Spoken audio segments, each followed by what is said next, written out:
Hey guys, for today's video I've decided to make a list of tips to help you hopefully stay more self-sufficient while you're on the road. They're things that I came up with, things that I practice myself, and hopefully you get something out of it, because I think being self-sufficient, for me at least, has always been a really important thing in my life. I like to know that I can do things myself without relying on other people. It gives you a better sense of freedom, but you also save a lot of money doing it that way. So yeah, hopefully you get something out of it. I'm just hanging out here in the bush in Australia. It's a really nice day. It's Easter Sunday today. Yeah, but I don't eat chocolate, so I thought let's go and hang out in the bush and make a video. I've got the van over here. It's just parked over there, and I've set some things up in the back there which I'll talk through in a sec. Yeah, so stick around.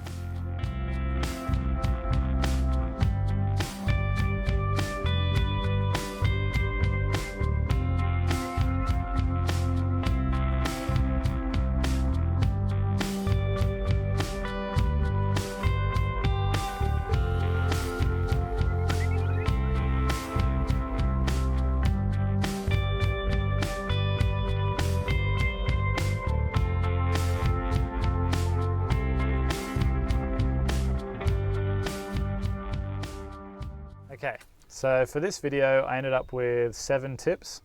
I'll probably expand that later. When I come up with some more stuff I'll make another video, but I figured this would be a good place to start anyway. I've made the list over here on the computer, so if I look away it's just because I'm checking to see what's next. First on the list I've got tools, and what's probably really important to note with tools, because everyone knows you need tools, but the most important thing is to make sure you have the right tools. So before setting out on the road with just a toolbox, make sure that the tools in that toolbox are going to serve the purposes that you need them for. So make sure you have the right size spanners, the right size sockets, things like that, screwdrivers. An example would be one of my other vehicles that I had when I went to change the fan belt. Was it the fan belt? Air conditioning belt. Either way, I went to change a belt. I found out that I couldn't do it with my spanners. I needed short spanners, and luckily at the time my friend was around and he had short spanners, so I sort of escaped that one, but I did quickly go and invest in a set of short spanners after that, which I still have now, so that's good. But yeah, make sure you have the right tools, not just a tool kit, because then you'll find out when you go to use it that you don't have the right tools, and then you can't actually do anything and you're stuck. So second on the list is knowledge, and although you don't have to buy anything for that, you do have to invest a fair chunk of time to gain that knowledge. And I'm talking about knowledge of how to fix things and how to use the tools that you have, and learning things like maintenance and just learning really, any kind of knowledge that's going to help you.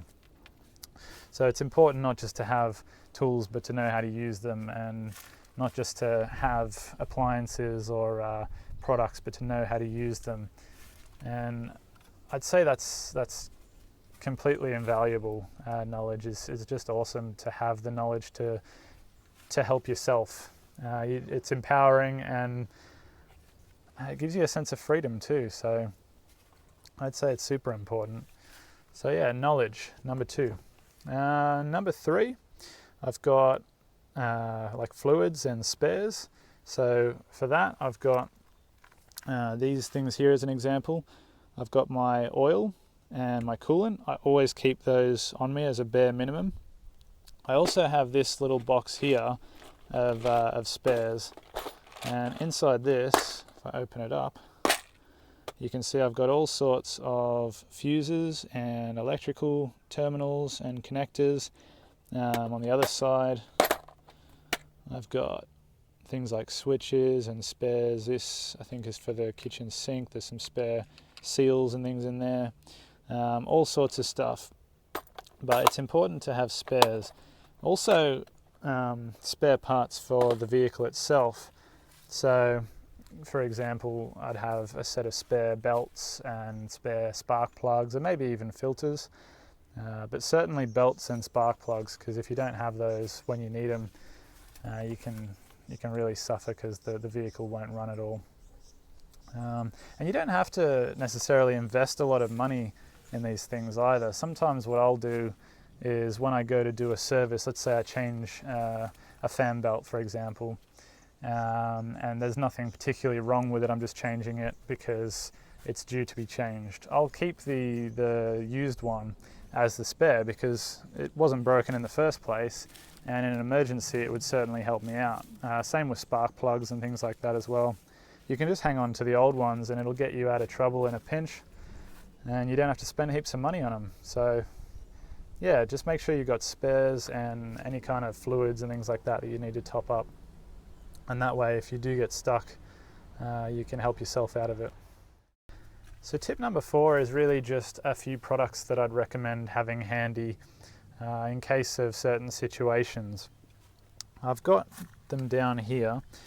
Now this one here, this is a compressor. It's a 12 volt air compressor, and if you hook these two up to your battery, it does come with a longer hose, but this you can then pump up tires, so you can pump the pressure up if you need to put more pressure in your tires. And the other thing that I've got here, which is this guy here, is actually to do with the air compressor. This is a tire repair kit.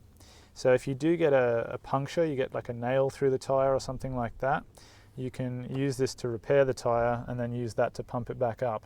And that way you can completely save yourself without having to call NRMA or whatever company you have in your country, roadside assistance.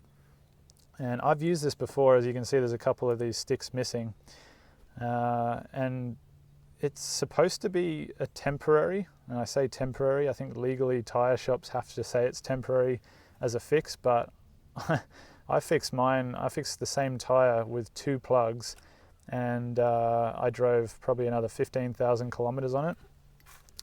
And the only reason that I stopped driving with that tire and got it replaced was not to do with the plugs, it was just to do with the sidewalls of the tire were cracking and falling apart. So even though they say they're temporary, I think you can pretty much ride out the rest of the life of your tire.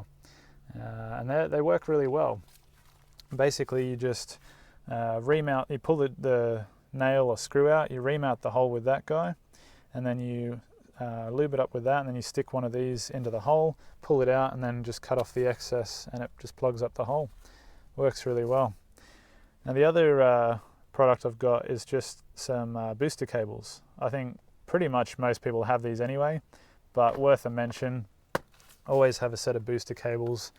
Not only can you help yourself, but you can help other people who are in trouble as well. You know, if you see someone on the side of the road that needs help, you can pull over and you give them a jump, or with the compressor you can help them with their tires and things like that. It's not always about helping yourself. Sometimes it's nice to be able to help other people too. Yeah, so that's tip number 4. Tip number 5 that I've got on the list is actually my solar panel or solar power and my second battery. Now, the reason that helps you to be more self-sufficient, not only does it give you power so you don't need electricity, but in a situation where your main battery dies, the solar panel can actually charge the main battery as well.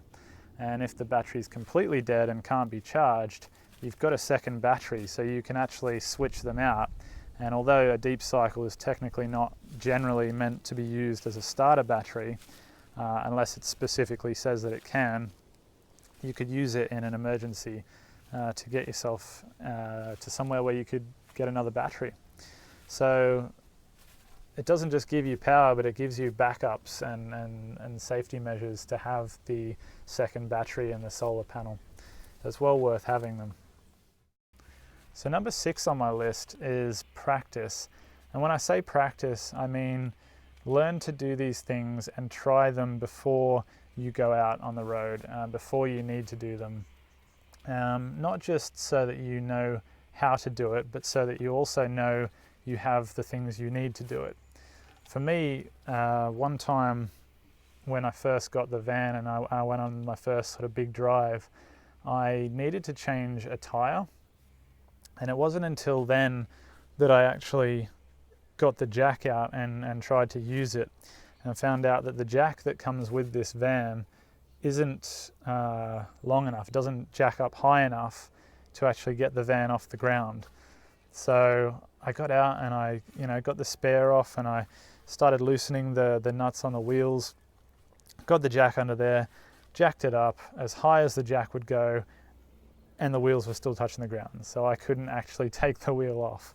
Luckily I was in a town and I didn't get stuck in the middle of nowhere, and I just went to my local hardware store in that town, and I just got a piece of off-cut thick timber and put that underneath the jack and jacked it up.